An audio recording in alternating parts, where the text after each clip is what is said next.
So 2 years ago, when Yamaha first released their new generation fuel-injected 4-valve engine WR250F, we promptly put one on the Transmoto test bike fleet, and that 2015 WR250F became one of our favourite bikes of all time. Based on the YZ250F, the motocross bike that was released 1 year prior to that, the thing was light, it was agile, and once de-restricted, which is pretty easy to do with that WRF, it was a really powerful quarter-litre bike, and most of all I think it was just a lot of fun to ride. But in the 2 years since, Yamaha didn't do anything to the WR250F, despite the fact that for 2017 they've done quite a lot of mods to their motocross, particularly the engine, to boost the power and the torque of the thing.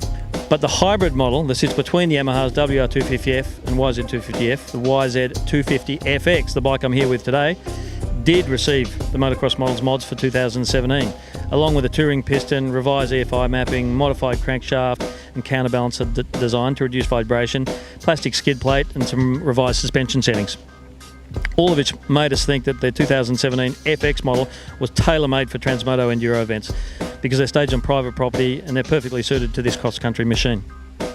And that's exactly why we hit Yamaha up for one of these 2017 YZ250FX models as a project bike. Fortunately, they agreed. So let's just revisit what this YZ250FX is for 2017.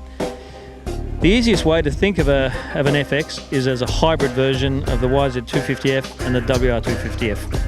It's a WR with firmer suspension settings, a YZ250 exhaust system and mapping to suit, and no lights. Or, if you prefer to compare the FX with the motocross model, it's a YZ250X with a 6-speed gearbox, electric start, battery, 18-inch rear wheel, more compliant suspension settings and a side stand. But whichever way you look at it, the YZ250FX sits somewhere between its enduro and motocross cousins.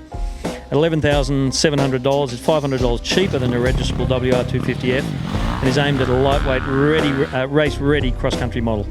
So, what's this 2017 YZ250FX like to ride?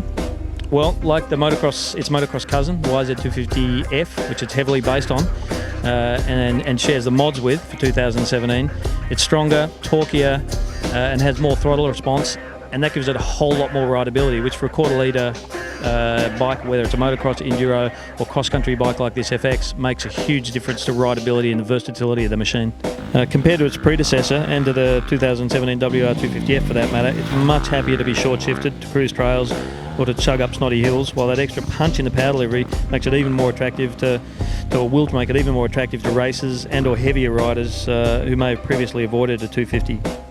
We also like the new WR-style fuel sensor in the tank and the convenience of the fuel level and engine warning indicators on the bars.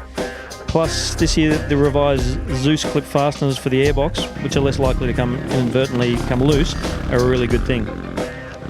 And who doesn't like the boost in stopping power for the new 270mm front brake discs, oversized? So, what have we done to the bike? What parts have we added? Well, this bike comes race ready, so all we've really done so far is keep up oil and air filter changes to the bike and replaced a couple of busted levers, but that's it. The plan from here is to remove the gauze from the airbox to unleash an extra horsepower or so, and then start mucking around with the optional power tuner for mapping to suit loamy and slick conditions. And while the Dunlop 8081 tyres that the bike comes with have proved really predictable and long wearing for a variety of terrain, we'll look to fit a fresh set of more aggressive Dunlops ahead of the Transmoto 12-hour in late March. So stay tuned for more video installments and online mini features about this project bike, which will be spearheaded by the bike's new custodian, Transmoto's event manager, Red Dog Robbie Warden.